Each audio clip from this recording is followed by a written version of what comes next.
अध्यात्म विश्व विज्ञान यूट्यूब चैनल के सभी दर्शक पाठक मित्र गुरुजन और आध्यात्मिक और धार्मिक साहित्य के जानकार और हमारे मार्गदर्शक सभी भाई बहनों का हार्दिक स्वागत समादर और एक समसामयिकी आज प्रस्तुत करने का मानस है। सभी ने अपने अपने दृष्टिकोण से इस महामारी का निकष लगाया। किसी ने कहा कि ये मनुष्य निर्मित व्याधि है, संक्रमण है। किसी ने कहा कि जो पृथ्वी जल अग्नि वायु आकाश है, इन पंच महाभूतों के साथ अनन्वित अत्याचार मनुष्य ने किया, इसलिए ये संक्रमण दृष्टि में आ रहा है। और एक तीसरा पक्ष है जो कहता है कि युग धारणा जो है, 4 युग होते हैं, एक चौकड़ी में 4 युग होते हैं। 4 युगों में 4 युगों का ये परिमाण इसलिए चुना गया कि समय को मैंने जानने के लिए और समय का आकलन करने के लिए ही ये लोगों ने इसका बंटवारा किया 4 युगों में। वो युग है सत्वयुग, सत्ययुग, द्वापर युग, त्रेता युग और कलयुग। ये 4 प्रकार के युग प्रत्येक चौकड़ी में होते हैं। ये युग कैसे बनते हैं? सत्वगुण का प्रभाव ज़्यादा होता है तो सत्वगुण बनता है, रजोगुण शुद्ध रहता है तो रजोगुण शुद्ध हो गया तो वो द्वापर बन जाता है, और रजोगुण मलिन हो गया तो वो त्रेता हो जाता है, और तमोगुण छा गया उसे कलयुग कहते हैं। ये हमारे भारतीय यानी परंपरा प्राप्त भारतीय तत्वज्ञान और भारतीय आध्यात्मिक धार्मिक अनुसंधान कहता है। वो कहता है कि ये गुणों की रचना है। गुण यानी सतत क्रियाशील रहने वाले प्रकृति के 3 गुण, सत्वगुण, रजोगुण और तमोगुण, और ये अखंड चक्र चलता रहता है।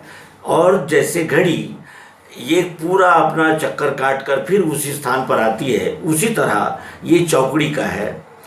कलयुग है ये तमोगुण प्रधान है। तमोगुण का आशय क्या है और तमोगुण के लक्षण क्या है, इसके विषय में गीता ने हमें विस्तृत जानकारी दी है। गीता कहती है तमोगुण का अर्थ होता है अज्ञान, आलस्य और प्रमाद, अन्याय, सुस्ती, यह सब उसके लक्षण हैं।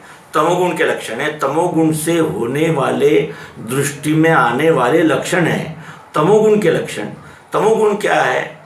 तमोगुण ये संहारक है, तमोगुण ये लय करता है, और लय करता होने से वो तुरंत दृष्टि में आ जाता है और उसकी लीला जो है वो प्रखर होती है, और तमोगुणी रहने से वो एक बदलाव की ओर अग्रसर होती है। इसलिए कि अब ये अंतिम युग है और इसके बाद सतयुग का प्रभाव आएगा। तो जब भी करवट लेती है धरती या जब भी युग परिवर्तन का समय आता है तो एक प्रचंड प्रमाण की एक जिसे कहा जाएगा कि पुनर्निर्माण की प्रक्रिया जोर पकड़ती है, और उसमें जो कुछ भी यानी बदलाव, चेंजेस वो चाहती है प्रकृति, वो स्वयं में कर लेती है।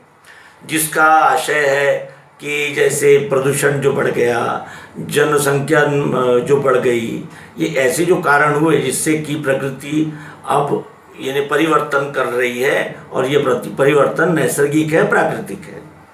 फिर ये प्रकृति जो परिवर्तन कर रही है वो किस ओर जा रही है? तो सत्वगुण की ओर जा रही है। तमोगुण प्रधान ये कलयुग की समाप्ति रहने से इस समय ये जो तमोगुण है वो पूरी शक्ति से अपने वार कर रहा है। तो उसकी शक्ति क्या है? अज्ञान, अहंकार और द्वेष, घृणा और एक दूसरे के प्रति एक प्रकार की द्वैत बुद्धि, ये उसका लक्षण है तमोगुण का, और तमोगुण प्रधान ये कली है। तो इसमें यानी जो बदलाव है वो होना ही है और नैसर्गिक है। और इसके विषय में भी कहा है कि मैं संचालक हूँ, ये विश्वरूप ही संचालक है, ये स्वयं में ही बदलाव करता रहता है। और ये जो आपत्ति आई है इसकी खोज, इसके यानी बचाव के तरीके तो वैज्ञानिक खोजेंगे ही, क्योंकि मानव जो है वो प्रत्येक वस्तु को एक चैलेंज की तरह स्वीकार करता है। वो एक प्रकार का चैलेंज उसमें देखता है और वो चैलेंज ही उसके प्रवृत्त करता है कि वो नए नए खोज करे, नए नए आयाम बनाए, नए नए बातों का पता लगाए। तो वो करेंगे, लेकिन ये जो बदलाव दिख रहा है ये यानी इतना स्पष्ट है कि दो प्रकार की शक्तियाँ इकट्ठा आकर के एक शक्ति बचाने का कार्य, एक शक्ति बढ़ाने का कार्य, और आसुरी प्रवृत्ति और अज्ञान और अहंकार, किसी का न सुनना न मानना, अपने मतों पर ठाम रहना, और भले ही विश्व का कल्याण न हो और नुकसान हो तो भी हम अहंकारवश वही हरकतें करेंगे, इस प्रकार की एक भावना। तो दूसरी ओर संपूर्ण विश्व इकट्ठा आकर जो प्रयास कर रहा है ये सब, तो ये दृश्य कलियुग का है और ये तमोगुण प्रधान कलियुग है और प्राकृतिक है।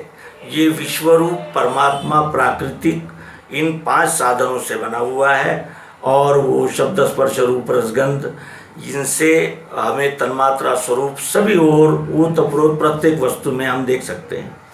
और ये जो संक्रमण आया है ये स्पर्श से और वायु के सहारा, वायु और स्पर्श इनको वाहन बनाकर ये संक्रमण आया है, तो ये तेज़ी से भी फैलेगा और ये सब ये दृश्य दिखेंगे, क्योंकि प्रकृति अब रूपांतरित हो रही है, परिवर्तन उसका तेज हो गया है और कलियुग अपनी बहार पे आ गया है।